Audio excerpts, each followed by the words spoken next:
Assalamualaikum warahmatullahi wabarakatuh. Bismillahirrahmanirrahim. Tabarakalladzi nazzalal furqana ala 'abdihi liyakuna lil 'alamina nadhira. Allahumma shalli wa sallim ala sayyidina Maulana Muhammad wa ala alihi wa sahbihi asma'in. Nama ba'du. Semua pengurus PBNU yang saya hormati, semua habaib, semua ulama yang saya hormati, wabil khusus Kiai Haji Abdul Manan, Ketua Lembaga Dakwah PBNU, yang meskipun mondoknya hanya 3 bulan ini sebetulnya problem, sehingga saya kesini ini sebetulnya tidak pernah merasa ibadah. Ini bukan dakwah, ini show dakwah. Jadi yang namanya dakwah itu ya orang-orang di kampung nggak bisa ngaji diajarin ngaji, seperti saya di Jogja, di Rembang. Kalau ini show dakwah, dan ini ada agak kesalahan karena mondoknya hanya 3 bulan. Jadi tidak bisa bedakan mana dakwah, mana show dakwah. Ini jelas show itu. Mungkin yang benar-benar dakwah yang sekarang sedang bikin masjid di pedalaman Kalimantan, pedalaman Sulawesi, atau saudara-saudara kita yang di Korea, saya kemarin di Korea, itu dakwah betul. Kalau ini agak-agak tontonan. Ya tapi masih bagus lah melihat wajahnya Habib, ulama itu ibadah. Tapi begini ya, yang jelas saya berharap sekali, saya diundang sekali ini saja, jangan diulang. Karena mencintai ulama itu baik, tapi ngatur ulama itu dosa. Ini murah. Jadi ini harus dicatat. Jadi Imam Malik itu kalau diundang tuh marah, meskipun yang undang tuh seorang raja zaman itu, Harun ar-Rasyid. Beliau minta supaya Imam Malik baca Muwatta di istana untuk anak-anaknya, padahal seorang presiden mau ngajari anak-anaknya. Imam Malik marah, masyhur itu Daud. Al ilmu yu'ta la ya'ti. Ilmu disowani, ora kok ilmu yang sowan. Di mana-mana timba itu ke sumur, apa sumur yang ketimba? Timba ke sumur. Ini agak kecelakaan. Pakai air pam. Air pam katanya. Jadi udah banyak hal lain. Sehingga saya kata orang banyak itu di SK-kan PBNU, tapi itu tidak pernah saya pikir. Karena saya melakukan kebaikan itu sebelum dapat SK. Saya ngajar sebelum dapat SK, saya dakwah di mana-mana sebelum dapat apa? SK. SK saya langsung minallahi ta'ala, dari Allah Ta'ala. Jadi kalau PBNU niatnya ikror bahwa orang yang sudah manfaat diangkat, itu saya terima. Tapi kalau merasa ngangkat saya, tak lawan di pengadilan. Karena saya sudah jadi kiai sebelum diangkat PBNU. Ya ini saksikan ya para muhibin saya. Jadi kalau SK itu ikror, ngakui kalau Gus Bak manfaat, saya terima. Kan hanya ikror saja, apa?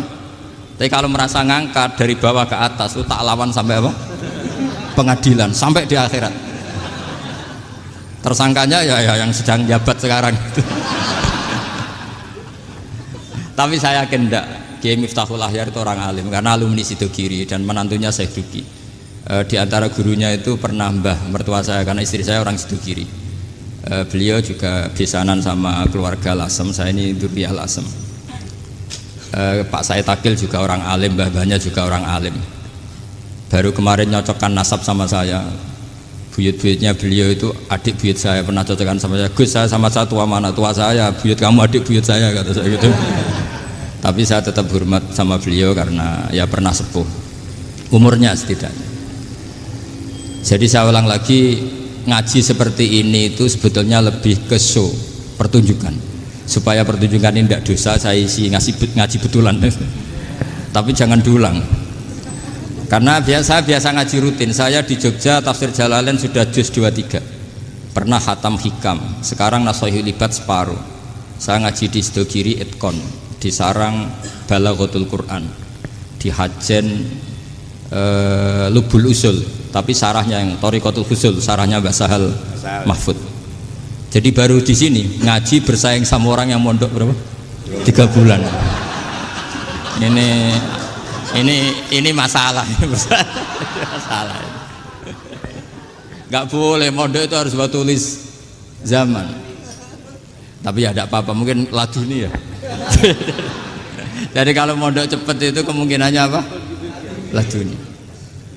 Begini, tapi saya tertarik apa yang dikatakan Kiai Haji Abdul Manan tadi menyangkut kalimat tauhid. Saya ngaji di mana-mana bilang, kalau ngaji itu yang tahqiq itu detail. Detail itu bahasa Arabnya tahqiq.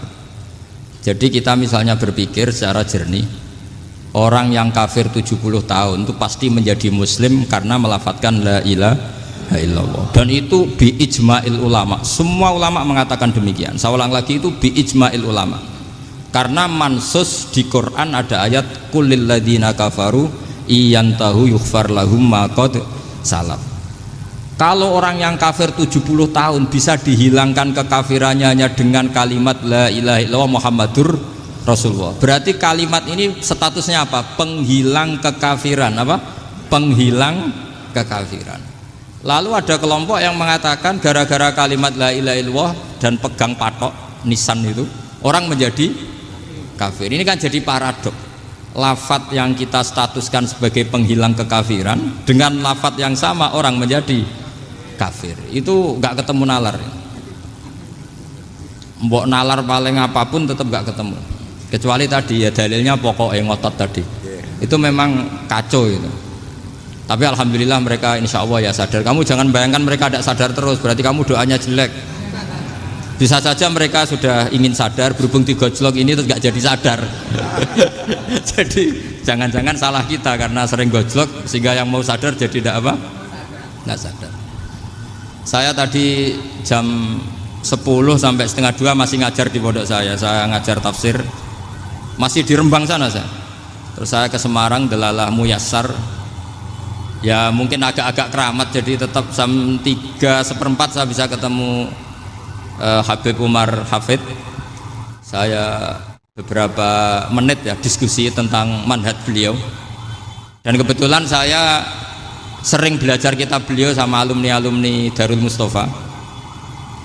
Meskipun saya tidak pernah ke sana, tapi saya tahu betul mazhab beliau karena al arwah junudun apa? Mujannada.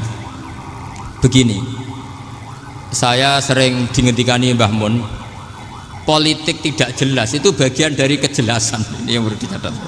Jadi politik tidak jelas itu bagian dari apa? Kejelasan.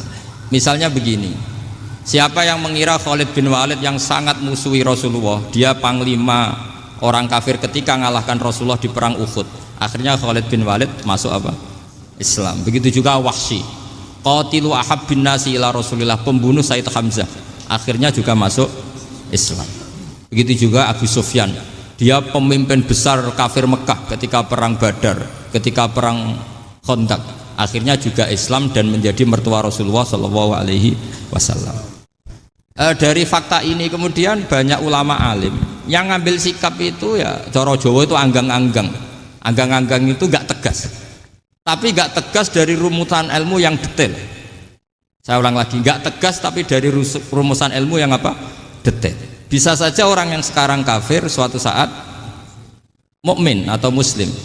Bisa saja yang sekarang sedang fasik suatu saat soleh. Bisa saja yang mondok 3 bulan Rois PBNU. Sementara yang mondok lama kadang Kiai RT. Tapi itu hanya hukum duniawi. Saya yakin yang Kiai RT ini PBNU di akhirat. Karena mondoknya lebih apa? Lama. Itu tak jamin. Saya juga berencana mimpin itu di akhirat saja, bukan di dunia. Makanya saya mohon SK itu berakhir muktamar mendatang. Karena saya sudah kiai sebelum diangkat. Makanya saya ulang-ulang, kalau pengangkatan itu niatnya iqrar, saya terima. Tapi kalau niatnya ngangkat, tak gugat di pengadilan. Ini tidak guyon, ini betulan itu. Ya, tapi ini hanya guyon saja. Nah, ini penting saya utarakan teori ngaji ya. Ini saya bacakan naskah asli Sayyid Umar Hafid supaya Anda dapat barokah beliau. Karena beliau selain alim allamah, muridnya Habib Salim, juga beliau pernah ngaji kutub Sayyid Abdul Qadir Segaf di Jeddah. Juga beliau sering istifadah di beberapa kiai. Ini saya baca teks Arabnya kemudian saya terjemah. Bagi yang tidak setuju pemaknanya bisa gugat, karena saya baca Arabnya. Yang nggak setuju pemaknanya bisa gugat, tapi tak jamin kalah karena saya paham betul teksnya maknanya seperti itu.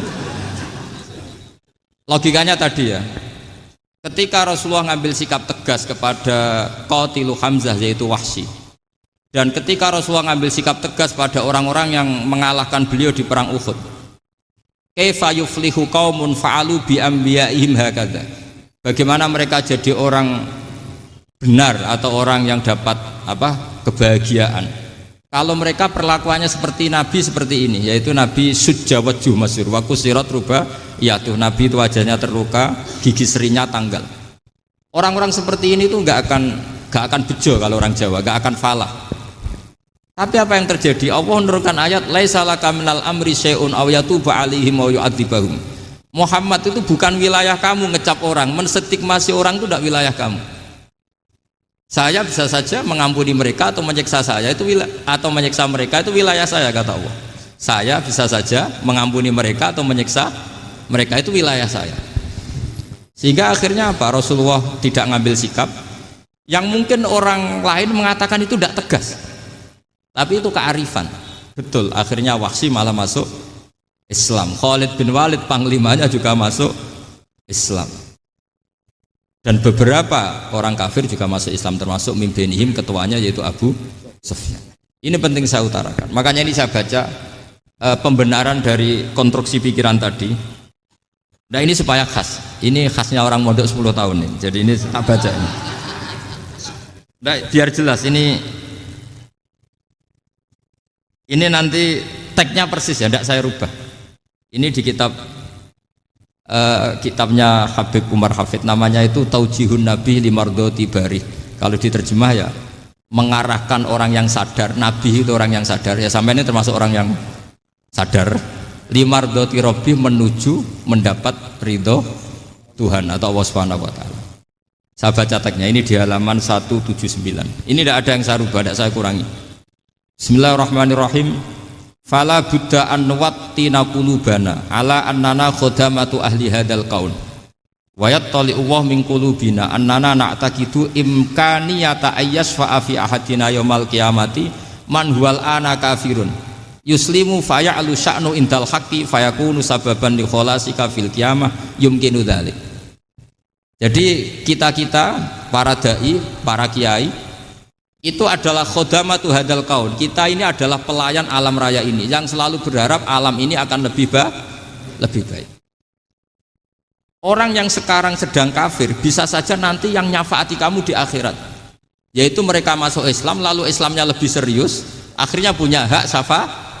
Sementara kamu Islam mulai kecil tapi biasa-biasa saja seperti ini, mulai dulu ngaji terus sama Ki Abdul Manan, nggak pernah yang ngisi ngaji.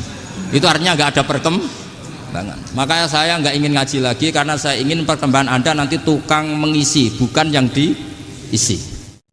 Kalau saya nanti ngaji lagi di sini artinya Anda kalau tetap mendengarkan itu tidak ada perkembangan. Pantes saja semulang Gus Bahak sampean sing ngaji. Sekali-kali ada perkembangan, saya ngaji sampean yang mulang, itu bagus itu. Meskipun itu perkembangan yang menyesatkan.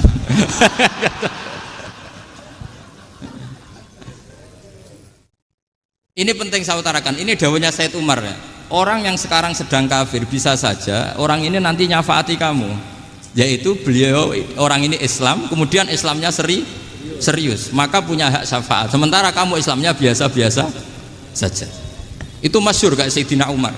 Sayyidina Umar Islam di hari itu langsung makomnya makom yang a'la, sehingga mengalahkan yang sudah Islam lebih lama. Karena Islamnya Umar itu menjadi izzatul Islam betul. Makanya jangan benci orang tegas teman-teman, kadang ya ada baiknya. Abu Bakar itu sudah Islam tapi layinal janib, orangnya santun. Kalau dipisoi orang yang menengahi lah, kira-kira seperti itu.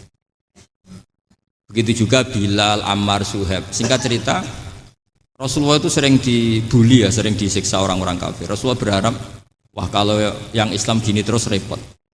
Melihat Umar ini petarung di pasar Uka, dia dapat uang itu kalau tarung, menangan. Kata Rasulullah, kalau ini yang Islam ya bagus. Beliau berdoa, Allahumma aizal Islam bi Umar. Itu kira-kira 2 hari dari doa beliau, Umar masuk Islam. Itu pertama masuk Islam itu orang-orang kafir diparani. Kalau kamu ganggu Rasulullah Muhammad tak bunuh. Semenjak itu orang kafir yang gentenan sembunyi. Sehingga kata para mereka yang Islam, Islam selalu jaya mut aslama Umar, ketika Umar masuk Islam. Itu dalam satu hari Islam itu Rasulullah sudah ngendikan Umar yang Islam sehari ini imannya kalau ditimbang separuh ahli dunia masih unggul sama Islamnya Umar. Nah bisa saja seperti itu. Jadi saya minta sama teman-teman yang mencintai ilmu, tidak tegas itu bagian dari ketegasan dalam ilmiah, karena kita ini tidak mengendalikan dunia, tidak mengendalikan hidayat, hanya Allah piyambak yang ngasih apa? Hidayat. Maka sikap kita laisalaka minal amri syai'un aw yatuba alaihim aw yu'adzibahum. Rasulullah yang ahabbul khalqi ilallah saja tidak boleh tegas karena semuanya potensi itu ada. Cuma kita tegas dalam kebenaran saja, tapi nggak perlu tegas dalam mengawal kebenaran. Kenapa demikian? Karena Islam ini agama yang akan dijaga Allah ila yaumil. Yang jaga Islam bukan PBNU, bukan PP Muhammadiyah, bukan kiai. Yang menjaga Islam namun Allah Subhanahu wa ta'ala. Makanya Sayyidina Umar itu kalau disuruh mikir Islam itu gak mau betul. Masyhur itu dalam tarikh-tarikh. Umar mimpin itu sukses, banyak futuhat. Singkat cerita akhirnya orang tuh kelangenan, wah kalau Umar meninggal kayak apa. Sehingga Abdullah bin Umar setiap jalan-jalan tuh dibully, kalau sekarang dibully. Ya Abdullah bin Umar, bapak kamu itu gimana? Sudah sepuh mau meninggal kok tidak suksesi. Kalau saja ada orang penggembala kemudian meninggalkan kambingnya di hutan, kamu anggap orang yang mudoyik enggak, menyia-nyiakan kambing itu enggak? Ya iya, kata Abdul bin Umar. Apalagi amru hadil umat ini mau ditinggal gelanggang, nanti suatu saat Umar meninggal. Mbok ya suksesi supaya jelas. Logika itu diaturkan ke Umar radhiyallahu anhu, ke Sayyidina Umar. Pertama Umar agak tertarik dengan logika itu. Lama-lama beliau marah. Tidak jadi. Saya tetap tidak akan istikhlaf, tidak akan suksesi, dan saya tidak akan mikir Islam, katanya. Islam akan diurus oleh Allah Subhanahu. Terus beliau ngendikan, Islam ini jalan ketika ditinggal Abu Bakar, bahkan ketika ditinggal ahabbul khalqi ilallah akramul khalqi indallah, yaitu Rasulullah Muhammad sallallahu alaihi wasallam. Coba Islam dulu dipimpin Abdul Qadir ketua wali, dipimpin Wali Songo, dipimpin orang top. Sekarang dipimpin mondok 3 bulan jalan. Karena Islam yang ngatur Allah Subhanahu wa ta'ala. Jadi ini penting. Loh coba ustadz tuh banyak yang nggak bisa ngaji loh. Tapi ya laku ya nggak masalah. Loh saya kemarin di Korea seminggu. Itu TKI jadi khotib, ada yang jadi mufti, ada yang jadi suriah. Itu ada yang di sana jadi suriah, pulang ke kampung angon kambing lagi. Loh itu teman saya kenal. Suriah Korea. Iya suriah Korea tapi. Artinya gini, bahkan masjid semua yang di Korea itu didirikan oleh TKI dan TKW. Mereka digerakkan Allah untuk mikir agama, karena agama ini milik Allah. TKI saja mikir. Makanya ini penting, yo dakwah tapi tauhidnya sing kenceng, jangan dakwah kenceng tauhidnya kendor. Itu bahaya betul. Saya ulang lagi ya, ini dawuh Habib Umar. Jadi kata beliau, fala budda an wattina kulubana, kita harus yakin seyakin-yakinnya bahwa semua kemungkinan itu mungkin. Makanya masyhur dalam tarikh ketika kafir Quraisy mau disiksa oleh para malaikat karena mereka sering menyakiti Nabi, kata Nabi gimana? Jangan. Saya berharap kalau bapaknya tidak mukmin, suatu saat anaknya mukmin. Masyhur dalam tarikh. Musuh Nabi besar siapa? Walid bin Mughirah. Punya anak Khalid bin Walid. Abu Lahab punya anak Darrah, itu mukminah yang baik. Abu Jahal punya anak Ikrimah, itu mukmin yang baik. Di Indonesia lebih hebat lagi. Bapaknya iso maca Quran, anaknya hafid. Bapaknya utun ratamat SD, anaknya jadi dekan. Di Indonesia banyak orang nggak siapa-siapa, anaknya jadi presiden, anaknya jadi menteri. Artinya jangan karena bapaknya kafir kamu nganggap anak turunnya pasti selalu kafir. Teori itu sudah salah zaman Rasulullah. Yaitu Walid akhirnya punya anak Khalid, Abu Lahab punya anak Darrah. Terus siapa? Abu Jahal punya anak siapa? Ini penting saya utarakan karena dakwah kalau terlalu semangat, nanti kalau menghilangkan tauhid bahaya. Tetap innal huda. Uni Soviet kayak apa? Mengkooptasi negara-negara sekelilingnya sampai jadi Zuni. Tapi apa yang terjadi? Uni Soviet yang runtuh, persemakmurannya semua rata-rata jadi negara apa? Islam, kayak Uzbek, kayak Ceknya, kayak apa-apa. Karena agama ini diurus Allah. Sehingga kalau tapi kamu ngitmai agama nggak apa-apa. Makanya istilahnya Habib Umar khodamah itu pelayan, nggak apa-apa. Kita ngitmai agama itu nggak apa-apa. Dengan ngitmai terus mikir nggak apa-apa. Tapi jangan mikir yang merasa kalau kita mati, wah nanti agama ini kukut karena saya mati. Kamu itu siapa? Agama Islam ini tidak pernah dipasrahkan kamu. Diurus oleh Allah Subhanahu wa taala sendiri. Sehingga ketika Wali Songo meninggal, agama ini tambah kuat sampai sekarang. Kecil saya itu kalau pengajian susahnya bukan main, harus izin sana sini. Sekarang setiap pengajian polseknya datang, polresnya datang, nggak ada intel, nggak ada apa. Padahal kiai dulu sama kiai sekarang itu kira-kira alim mana? Alim kiai dulu. Mbah Hasyim Asy'ari itu ngarang kitab sampai dibaca di Yaman. Saya sering baca juga kitab beliau, Risalatu Ahli Sunnah wal Jamaah. Kiai sekarang mau terjemah aja kadang salah memahami. Tapi ya Islam tetap jalan karena Islam ini dikawal, dijaga oleh Allah Subhanahu wa taala. Maka kalau dalam cerita tarikh sirahnya Ibnu Ishaq itu, tauhid itu penting. Beliau cerita begini, Sayyid Abdullah itu namanya Abdullah bin Abdul Muthalib. Kita tahu kenangannya Rasulullah terbanyak itu bukan dengan Sayyid Abdullah tapi dengan Sayyid Abdul Muthalib, dengan mbahnya. Karena Nabi itu mulai kecil dirawat oleh siapa? Mbahnya. Yaitu yang disebut Nabi ketika 2 bulan kan abahnya sudah meninggal. Ya saya baca ya, pakai bahasa Arab biar jadi bid'ah. Nanti kalau bahasa Indonesia ada bid'ah. Tidak betul. Diba atau berjanji sebenarnya itu kitab sejarah, berhubung dibaca bahasa Arab terus kayak mantra. Terus yang belakang mau nyenggai soleh aleh, sehingga kubu sebelah bilang itu khurafat dan bid'ah. Coba diterjemah ini, coba nanti saya baca bahasa Arab.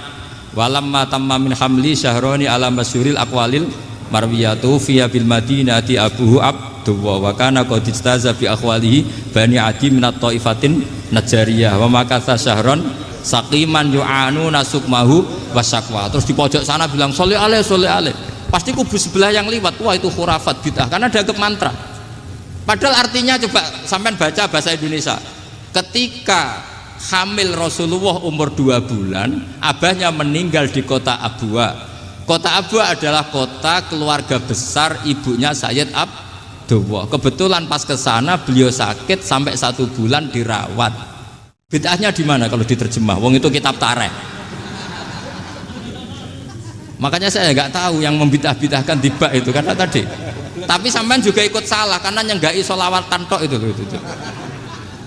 Jadi makanya saya bilang tadi kalau bahasa Arab bid'ah, kalau sudah terjemah tidak bid'ah karena kelihatan kalau itu hanya kitab tarikh. Loh, coba bid'ahnya di mana? Wa ba'du fa'aqulu wa Muhammad bin Abdullah bin Abdul Muthalib bin Hasyim. Itu kalau diterjemahkan, kamu harus tahu siapa nama Muhammad. Muhammad punya abah siapa? Rasulullah Muhammad Abdullah. Punya abah siapa? Abdul Mut. Punya abah siapa? Hasyim. Coba baca gitu di kubu sebelah. Oh iya. Berhubung kok baca bahasa Arab. Wa ba'du fa'aqulu wa Muhammad bin Abdullah bin Abdul Muthalib bin Hasyim. Jadi itu hanya salah baca saja. Maksudnya salah yang ngukumi, bukan salah yang baca, salah yang apa? Ngukumi. Sayyid Abdullah ini orang yang tauhidnya sangat kuat. Sayyid Abdul Muthalib lebih kuat lagi. Saya cerita sedikit betapa pentingnya tauhid.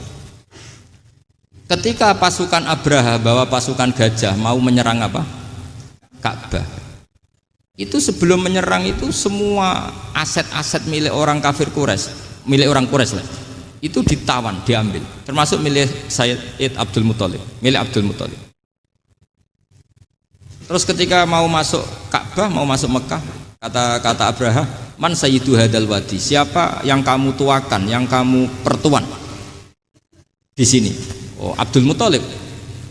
Abdul Muthalib itu dipanggil, itu auranya luar biasa. Abraha yang di tempat perkemahannya itu harus duduk di atas karena dia raja, itu duduk di atas gak berani. Saking wibawanya Abdul Muthalib, ini mbahnya Rasulullah. Akhirnya Abraha bilang gini, saya duduk di bawah tidak mungkin karena saya raja. Kamu duduk jejer saya tidak mungkin karena nanti umat saya kecewa karena raja kok disaingin gitu. Ya sudah, sambil berdiri-diri kita ngomong. Akhirnya Sayyid Abdul Muthalib tadi diomongin gini, saya itu tidak ingin merusak orang-orang Mekah, orang-orang Quraisy. Saya hanya kecewa punya tempat ibadah dikencingi, diberakin sehingga saya mau merubuhkan Ka'bah. Tapi dengan damai, nggak ada perang. Apa jawabnya Abdul Muthalib? Lucu. Nggak apa-apa, Ka'bah kamu robohkan silakan, nggak apa-apa. Yang penting unta saya yang kamu sita kembalikan. Harta saya yang 100 unta kamu sita kamu kembalikan. Itu Abraha kagetnya bukan main. Kaget karena kamu itu pemimpin apa? Tadi saya hormat kamu karena kamu tak anggap orang hebat. Hadhil Ka'bah dinu abaika, ini Ka'bah itu agama kamu. Pas saya hancurkan kok kamu tenang-tenang saja. Padahal pas mau saya hancurkan kamu tenang-tenang saja, malah tanya unta kamu itu gimana? Apa jawabnya Abdul Muthalib? Inna lihadal baiti robban hamahu. Sebab Ka'bah itu ada yang punya dan pasti akan melindungi Ka'bah. Tapi kalau unta itu milik saya, ini urusan saya, ini unta. Jadi inna lihadal baiti robban hamahu itu tidak milik saya, itu ada yang punya. Ya sudah, biar yang punya aja yang jaga, itu tidak urusan saya. Akhirnya unta dikembalikan, aman deh, untung double. Terus akhirnya dia ke Ka'bah, fa'akhudha bi halaqatil bab, karena dulu apa itu halaqatil bab, karena dulu itu yang dipakai apa itu pegangan itu bentuknya apa, bulat, makanya diistilahkan halaqah apa, bulat. Kalau sekarang halaqah ilmiah itu seminar. Tidak. Halaqah itu buruhi lain lagi. Iya. Pegang terus bilang gini, kata Abdul Muthalib, ya Allah, Ka'bah ini mau dihancurkan oleh Abraha. Ka'bah ini milik kamu. Saya mau ke gunung, mau melihat apa yang kau lakukan terhadap orang yang mau merusak Ka'bah. Terus Abdul Muthalib bilang ke umatnya, wa ya qaumi, ayo kita ke gunung melihat ma fa'ala rabbuna, apa yang akan dilakukan Tuhan kita terhadap orang yang mau menghancurkan Ka'bah. Jadi santai saja, santai. Terus Abdul Muthalib naik gunung sama orang-orang Quraisy. Abraha datang mau merusak Ka'bah, terus terjadi alam taro kaifa fa'ala rabbuka bi ashabil fil. Itu melihat, dan betul Ka'bah dijaga Allah. Islam juga gitu. Ketika Islam dikooptasi Uni Soviet, semua ulama, semua wali perasaannya hanya nunggu kehancuran Uni Soviet, karena pasti agama ini dijaga Allah. Saya setiap sholat, setiap munajat, ketika baca Rabbana lakal hamdu bil samawati wa mil'ul ardi. Dulu saya iskal itu janggal. Ya Allah, engkau zat yang layak dipuji, yang pujian itu memenuhi langit dan bumi. Pikiran saya kalau bumi ateis itu mujinya kayak apa? Tapi Masya Allah, ketika saya datang di Korea, bumi ateis, ternyata di sana banyak masjid, banyak tasbih, bahkan ada sakduna di sana. Karena Allah sudah ngendikan lakal hamdu mil'us samawati wa mil'ul ardi. Dan sekarang nyata, semua bumi ateis, bumi apa saja, ada tasbihnya, ada tahmidnya. Makanya sadaqallahul adzim ketika ngendikan sanurihim ayatina fil afaq walladzi arsala rasulahu bil huda dinil haqqi liyuzhirahu 'alad dini kulli. Makanya saya mohon sekali bahwa agama ini harus kamu khidmah. Tapi enggak boleh kamu pikir. Atau dibaliklah, khidmah maka memikir. Tapi tidak usah GR bahwa agama ini diserahkan sampean. Saya juga agak ridho. Agama kok diurus orang-orang kayak gini, kayak apa nasibnya? Jadi ini penting, karena rata-rata kiai alim itu tidak jelas. Terus oleh orang-orang yang nggak pernah ngaji itu, wah ini nggak jelas, nggak tegas. Islam itu harus tegas. Maksudnya tegas itu kayak apa? Tegas itu di wilayah kita. Kalau istri kamu mau diperkosa orang itu boleh tegas, itu wilayah kamu. Tapi kalau hidayat itu wilayahnya Allah Subhanahu wa Ta'ala, kita tidak pernah tahu. Bahkan yang sudah Islam saja, nyuwun sewu, itu nggak ada jaminan mati husnul. Kita tahu dalam sejarah Sa'labah itu dapat gelar hamamatul masjid, merpatinya masjid. Tapi kita tahu akhirnya Sa'labah itu apa? Su'ul khotimah. Sampai dalam Islam selalu diajarkan ya muqallibal qulub tsabbit qalbi ala din. Jadi kalau kita sendiri saja masih ingin selalu husnul khotimah, agak ada ruang untuk mudah menvonis orang lain. Makanya saya salut sekali ketika Habib Umar menulis kita semua ini mengkhidmati hadal kaun, dan selalu berharap bisa saja suatu saat orang yang sedang kafir bisa saja suatu saat muslim. Nah soal kalau yang sama yang harbi menyerang kita ya tarung. Kalau artinya kalau yang merangi kita ya kita wajib perang, kalau enggak ya habis kita. Seperti kita lakukan ketika diserang Belanda. Tapi ketika mereka musta'man, dhimmi, muahad, orang-orang kafir yang mau berdamai dengan kita, ya kita damai. Sebagaimana yang dilakukan Rasulullah SAW ketika berdamai dengan kafir Quraisy yang dipimpin Suhail bin Amr. Masyhur itu dalam tarikh. Singkat cerita kan Sayyidina Ali ini pernah konflik sama orang Khawarij. Kata Sayyidina Ali, ya sudahlah, namanya kita musuhan, kita tidak usah ketemu, pakai mediator, kata Sayyidina Ali. Kata orang Khawarij, ini apa-apaan kok butuh mediator, nggak ada Qur'annya, nggak ada hadisnya. Kira-kira kalau Sayyidina Ali orang Jawa, nggak ada apa tidak tahu. Walhasil Sayyidina Ali akhirnya baca ayat, wa in khiftum shiqaqa bainihima fab'atsu hakamam min ahli wa hakamam min ahliya. Jika suami istri tengah konflik, maka yang keluarga suami kirim mediator, yang keluarga perempuan juga kirim. Terus kata Sayyidina Ali, wa amru ummati Muhammad a'dhamu min amri rajulin wa imra'atin. Kalau suami istri saja ketika konflik butuh mediator, apalagi ini kelompok besar pasti lebih butuh mediator. Akhirnya lalu mediatornya siapa? Kata Sayyidina Ali, ya siapa saja yang penting baik. Ditunjuk seseorang, diprotes sama orang Khawarij, ini orang nggak kredibel. Oh, terus Sayyidina Ali marah-marah. Rasulullah itu pernah berdamai dengan orang, bahkan orang itu kafir, yaitu Sulhul Hudaybiyah. Nabi itu berdamai dengan orang yang bernama Suhail bin Amr, ketika itu kafir. Makanya ini menunjukkan bahwa musolahah ma'al kufar itu boleh demi kelangsungan bernegara, berbangsa. Kamu tidak usah meragukan reputasi NU. Ketika dulu kafirnya kafir harbi zaman Belanda, ya Mbah Hasim fatwa apa? Jihad. Jadi jangan kira tidak tegas. Kita tegas sekali. Justru kita yang punya masa lalu tegas. Tapi kepada siapa dan dalam konteks apa? Paham ya? Terus ini penting sekali untuk dijernihkan. Ini saya baca berikutnya nanti. Tidak, supaya tahqiq saya syukur sekali, saya tadi sekaligus minta ijazah sama Habib Umar, dan memang saya ngaji ini lama sama teman-teman alumni Yaman, cuma belum pernah ketemu mu'alifnya. Tadi saya ketemu minta ijazah itu dan beliau senang sekali, bahkan sempat bikin tulisan di kitab saya ini. Sama tidak perlu baca, karena kalau bisa ya biasa, kalau tidak bisa malu ya sudah, tidak usah baca sudah. Terus ini kata beliau, ini masih saya teruskan. Nahnu min hadhil intilaqah naktasibu thabatana wa quwwata yaqinina wa illa fa fil ardi mu'aridun wa muntaqidun wa mukhalifun min akhyarin wa asyrarin sholihin wa fasikin muslimin wa kuffar. Kalau kamu punya satu metode ilmiah, metode dakwah, kamu harus siap, karena pasti ada yang menentang. Yang menentang itu ya mulai orang soleh, tidak soleh, orang macam-macam. Jadi kalau sudah punya manhaj, memang dari awal harus siap apa? Ditentang. Jadi misalnya PBNU punya kebijakan apa, ya sudah siap saja dibully. Itu pasti itu, karena nggak ada manusia semua suka, semua benci.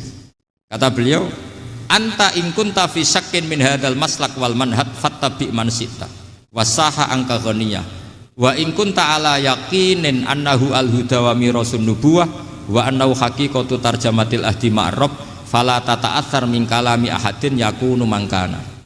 Jadi intinya kita mengawal Islam secara rahmatan lil alamin itu justru kita berharap menjadi simpatik dan menjadikan mereka menjadi nopo Islam. Jangan ketika simpatik dianggap gak tegas.